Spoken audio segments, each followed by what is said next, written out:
ስኬት ራስን መቻል ነው ብዬ ነው እንግዲህ ፋይን ማድረግ። የራሳችሁን ህይወት በምትመሩበት ጊዜ ምን እንደጎደላችሁ በሚገባ ማየት ትችላላችሁ። የምትፈልጉትን ነገር ለማሳካት የምትሄዱት መንገድ ራሱ ስኬት ተብሎ ሊጠራ ይችላል። ማንም ሰው ቢሆን የሚፈልገው ነገር በገዛ ጊዜው አልተመቻቸለትም። መጀመሪያ እንወለዳለን፣ ከዛ በኋላ ቤተሰቦቻችን እናድጋለን። ካደግን በኋላ ግን ራሳችንን ወደ ማስተዳደር ስንመጣ የሚጎሉን አንዳንድ ነገሮች አሉ፣ ወይም በህይወታችን ልናሳካቸው የምንፈልጋቸው ነገሮች አሉ ማለት ነው። ከዚህ በተጨማሪ ደግሞ ቀሪ ህይወታችንን ልንሰራቸው የምንችላቸው ስራዎች አሉ። እነዚህ ነገሮች ካወቅን በኋላ ወይም እነዚህ ነገሮች ማወቅ የምንችል ራሳችንን ለማስተዳደር የምናደርጋቸው ነገሮች ናቸው ወደ ስኬት የህይወታችንን ትርጉም የህይወታችንን ዓላማ እንድናውቅ የሚያደርጉን ማለት። ራሱ ስኬት ከሁለት አይነት ነገር ይመጣል ተብሎ ይታሰባል። የመጀመሪያው ቻሌንጆች ሲበዙባችሁ ሊመጣ ይችላል። የህይወታችሁን ትርጉም ከዛ ልታውቁት ትችላላችሁ። ምክንያቱም በሆነ ሃርድሺፕ ውስጥ በምታልፉበት ጊዜ ለምን እንደተፈጠራችሁ ያ ሃርድሺፑ ያስተምራችኋል። ምን ላይ ጠንካራ እንደሆናችሁ፣ ምን ላይ ደካማ እንደሆናችሁ በሚገባ ማወቅ ትችላላችሁ። እነዚህ ቻሌንጆች እናንተን ይገነቧችኋል። አንዳንዴ ሃርድሺፕ ወይም ተግዳሮቶች ቻሌንጆች ሲገጥሟችሁ እነዚህ ነገሮች የሆነ ነገር ያስተምሯችሁ እንደሆነ ማወቅ አለባችሁ። ሪች የሆነ ማይንድ መኖርም ሌላው ለስኬት የሚያዘጋጃችሁ ነገር ነው። ምንም ነገር እንደምታደርጉ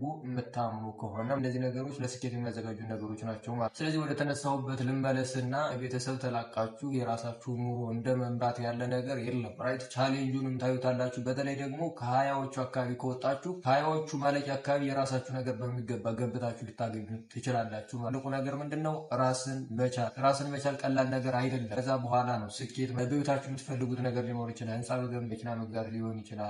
ሀብት ንብረት ማፍራት ሊሆን ይችላል። ዓለምን መዞር ሊሆን ይችላል። ብቻ የምትፈልጉት ካሪር ማሳደግ ሊሆን ይችላል። ተናጋሪ ሊሆን ይችላል። እናንተ የምትፈልጉትን ነገር ለማድረግ እዛ በኋላ ነው ይመጣ። ራሳችሁን ከቻላችሁ በኋላ የምትማሩት ነገር አለ። ስለዚህ አንዳንድ ተግዳሮቶች ይገጥሟችኋል። እነዛ ተግዳሮቶች ናቸው እያደጋችሁ እንድትሄዱ የሚያደርጓቸው። መጀመሪያው ስቴጅ እንዳየነው ሰርቫይቫል ነው። ሰርቫይቫል እንግዲህ ብዙ ነገር የምትማሩበት ነው። ምክንያቱም የምትበሉ የምትጠጡት ለማግኘት ስትል ነው ስራ የምትሰሩ እና ይሄ ስቴጅ ጾም ላለማደር ስትሉ የምታደርጓቸው አክቲቪቲዎች እንደ ካሪር እንደ ስኪል ሆነው ብዙ ጊዜ ጠቅሟችኋል ማለት። ራሳችሁን ከቻላችሁ በኋላ የሚጎሏችሁን ነገሮች ኢዚሊ ማየት ትችላላችሁ። በኢኮኖሚ ራሳችሁን ማሻሻል እንዳለባችሁ ይገባችኋል። በግንኙነት ራሳችሁን ማሻሻል እንዳለባችሁ ይገባችኋል። በሁሉም ዘርፍ በምትፈልጉት ዘርፍ ራሳችሁን እያሻሻላችሁ ትመጣላችሁ።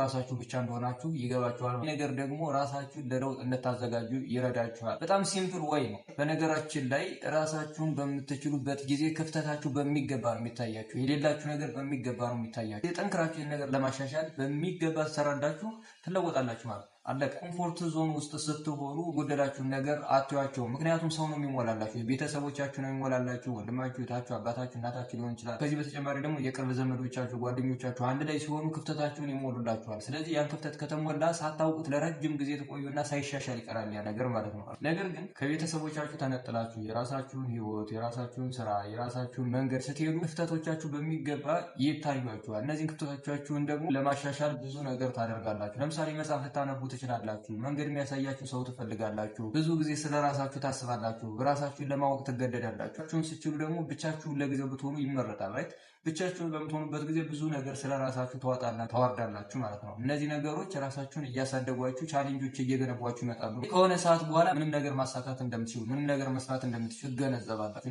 እነዚህ ነገሮች በህይወታችሁ ላይ ከፍተኛ የሆነ አስተዋጽኦ አላቸው ማለት ነው።